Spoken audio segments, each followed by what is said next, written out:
Hello, welcome back. Today I am joined with my lovely best friend in the entire world, soul of my brain, of my heart, Molly, aka Malls. We're going to be doing some cool videos together. We're going to start off with some book stuff, but it's also going to go in whatever direction we want to take it.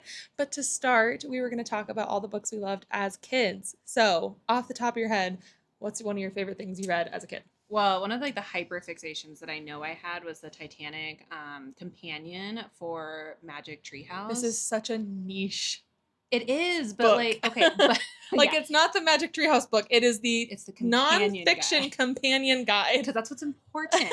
Because history major. That's one important thing you need to know about this her. is probably where it started. But like this is important because listen, all credit to Mary Pope Osborne. She had to blend some facts to get Jack and Annie in and out of that boat. Well, so. Yeah, there's a lot of what would you say, artistic liberties that woman has taken. I need to go back and read the Titanic Magic Treehouse one because I don't even know. Like looking from an adult lens. Reading them now with my 6-year-old is kind of a trip because they just be doing all sorts of things. And also, it's not, I was always under the impression it was like a weekly event that they would go to the treehouse. No, they're going to that thing every day. Every day. So like, all day, son. So like, Monday, they're running from dinosaurs. But Tuesday, they're getting chased by mummies. And then Wednesday, they're sinking on the Titanic. Yeah. It's just, they're booked and busy. It's a lot going on. Jack and Annie have like trauma? I don't know. Jack, yes. Annie, no. Because Annie's just like, how can I get Jack to go back with me? I want to be in that treehouse. Oh, Annie's the instigator.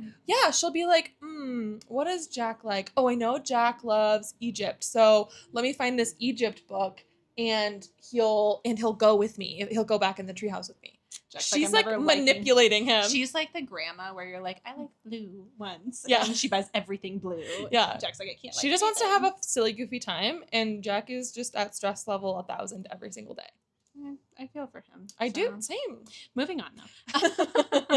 So that's number one. My other one was the Doll People. Doll People was incredible. So I'm going to be doing pictures so that, and we'll put the names and authors. But fun fact, if you're around our age in your 30, flirty, and thriving phase, she wrote more books. She wrote more. I thought there was more. There was 2 I read. No, these bitches went to sea. They went out sailing. That's and I don't know crazy. what the other one is. That's crazy. I didn't get into it. But the library has it, and I should just go get them. Because what years did those 2010 and 2014. And now listen, okay, that makes perfect sense because I was reading them, I think, in like 5th grade, which would have been 2005. Same.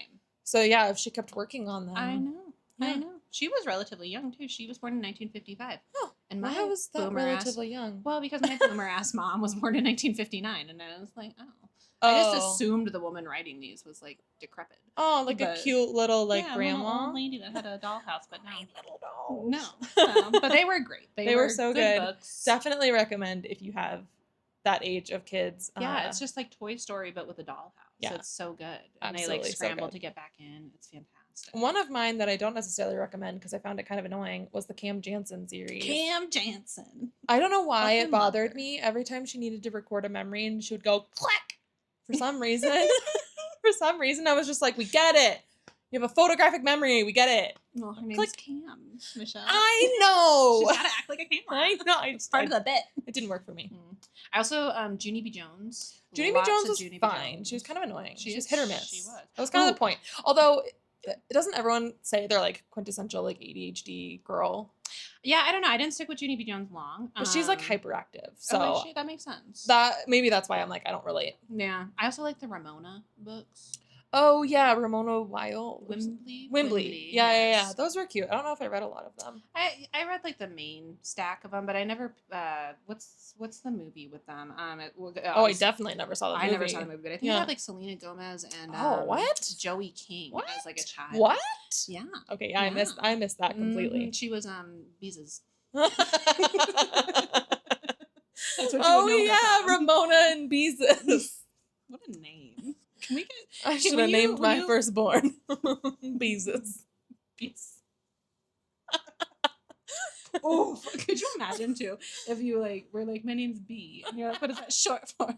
Beezus. Now I'm just picturing a little bee dressed like Jesus. Oh God, you're going for Jesus. I need to know the origin of that name. When you do the research for this. Yeah. I don't know. Yeah, there has to, maybe, you know what? Maybe it's Elizabeth. Elizabeth. I don't know. I don't like that. It might be like Beatrice though or something. Maybe, but how? Well, this is well, the you same know thing. how like when like a 2-year-old will say your name and then that becomes your name in the family and even the adults call you the stupid name. Yes. Maybe it was something like that. Maybe it could We're also speculating when we could just look this up. Well, yeah, it could also be like those wild jumps too. Like Molly is a nickname for Margaret. Oh, Or Garrett Maggie. was very incensed when he found out that Peggy was a nickname for Margaret. Yes, yes. He was like, "You knew this?" And I was like, "Yeah." Like, he was like, "It's for girls." "What?" You know what? My favorite trend though is those ones where it's like, "My name's Liz." And Was it short? Lizard. Lizard. Lizard. Anyway. Okay. Anyway. What else do you have? Well, I guess because that's like middle of elementary school. Okay, if we're capping there though, I also read the Little House on the Prairie books. I only Those read. were boring. They were, but my mom was boring. I read 1 through 3, and then I realized that I could just like pass off my knowledge because my mother would like quiz me on the books that she wanted me to read. I didn't know that woman knew how to read. Well, yeah, she was a teacher. Big Allegedly. One time, I was like, I put the fun in funerals, and she's like, "That's not how you spell funeral." And I'm like, "For sure is." And she thought it was F-U-R. Funeral. Funeral. This woman is shaping minds. Unwillingly. Anyway, absolutely not. Well, no, we don't have to cap it at elementary school. I'm well, just no, saying no. in chronological order. Well, yeah, because another one that I read a lot of the, and I want to try and find the covers of these, but I read a lot of the like hardcover. They're like white classical retellings. yes, so I read like The Three Musketeers and Journey to the Center of the Earth and a couple more, and they were all just fine. But it was the struggle, and thankfully you can relate to this, so I don't seem like too much of an asshole. But when you test at a high reading score, and then the librarian always then you take your reading test, and then they send you off to find a book that's in your reading level. And if you're a really high scorer, you can't find very many things that are like in your they had to level. Source for my bitch ass from like all the middle schools. It was tough. Wait, and then like then it would come in. I don't know if you had this experience, but like I would be in like 6th grade, and then they'd source some things from like the high school or something. And then it would come in, and then I'd feel guilty for not liking it. Yep. And then I'd be like, I just have to sit with this for 2 weeks and pretend like I'm reading it. Yeah. Yes. Yeah, but I have to perform this. Yes. And then like the librarian would be like, "How did you like Gulliver's Travels?" I loved it. My favorite was the best thing I've ever read. Yeah, my favorite was the rope. Like, it was just a whole thing. So yes, I get that. But yeah, then 4th grade, I discovered the Pendragon series by DJ McHale, and I actually found someone on Book Talk. And I was chatting with her. She just reread it because she also was obsessed with the books as a kid. And I was like, you and me, we need to connect on this because I haven't met anyone else who loved those books. But she was like, yeah, they kind of do hold up. Like there's some like outdated jokes, but for the most part, they're still pretty solid, which is awesome because I own them all and I'm gonna force them upon my children. Okay, I was gonna say I would probably read those, but they're fun. They're like a sci-fi fantasy. So we have to get over this. The main character's name is Bobby. Bobby Jacques. Listen, Michelle. Well, I have a distant relative named Bobby Jacques. It is the most Texas thing about her. Anyway. I wish I knew. I don't even know if it's a woman. I think it might be a man. I have no idea. We don't know Bobby Jacques. We invited him. I don't know Bobby Jacques' pronouns. To her wedding, but you know. But anyway, yeah, his uncle shows up and he's like, "I need your help." Classic, because the first person you would go to is a teenager. Yeah. I think it's because he knew that he had the power or whatever. But so they go into a abandoned subway tunnel, and then they go through a portal to another planet, and essentially the portal will perfectly put them on the planet during some sort of like point of change, like a tipping point. Yes, and it's up to them to tip it in the right direction, and then the bad guy is trying to tip it in the bad direction. I like this. Okay. And what I loved about it, as you continue reading, mild spoiler, there's 10 books. They don't 10? Yes. 10? But they don't win every time, which is cool because I'm like, that's realistic, right? Like you're fighting this like battle across universes. Can you give me like a page count for these? They guys? get long. You can look at they're in there. So they start at like 300, and it's like 300. Then they get longer, and like 400. 500. Yes, they're good. They're really good. Okay. But yes, there was Well, I won't keep telling you, but no, I mean, I was enjoying it. Well, I might not read all 10, but like, I'm only gonna read the winners. Don't do. Tell me which ones they win on. I'll read those. Well, one of them, they go to an alternate Earth reality. So, but they go back at the time of the Hindenburg, and so Oh, the we like love a falling blimp. the temp. We love if there's one thing about us, we love Love a blimps falling blimp. from the sky. Um, but of course, like that's the way history progresses. So it's like really hard to change Yeah. what's happening. But so yeah, I had a little bit of like a historical vibe. Oh, this is where we converge. But then there was a whole one where like there was the planet was run by cat people and the humans were like more ape-like and they weren't like very intelligent. But then yeah. So I mean, you know. Listen, nothing against cats. I like cats. I do not like the musical.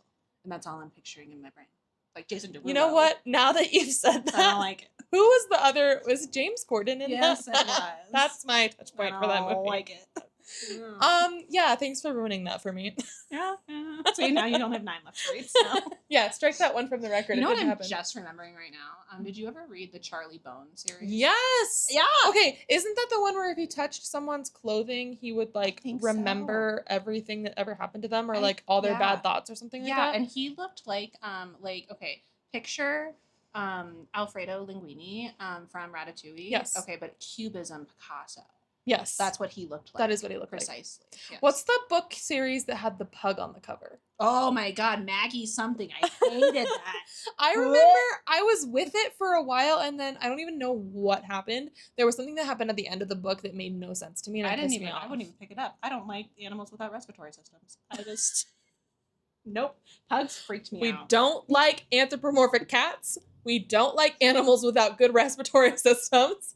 I don't just like, so you know, the boundary is in place. I don't like it. They just evolutionarily should not Wait, exist. when we go back out there, I need to ask Garrett what he said about the pug that made me laugh so hard last week because it was really funny. It's probably similar. I can't remember what it was, and but it was really funny. The other one was Series of Unfortunate Events, which you haven't read. I haven't read. I maybe have read the first one, but I definitely didn't read all of them. Yeah. So, I mean, they were I don't know why, though. My theory is that I knew someone that I did not like that loved them, and so on principle, I did not read them. Either that, or my very religious friend group was not allowed to read them, and so I didn't read them. Can I give you my armchair theory? Yeah. I think, because you have not had an unfortunate life, that they were not. I was like, ew.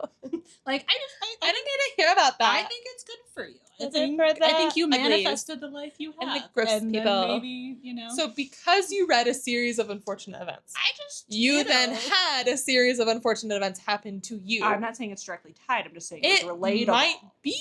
It might be. It might be. We'll never know. Funny. We'll never know. We'll never know.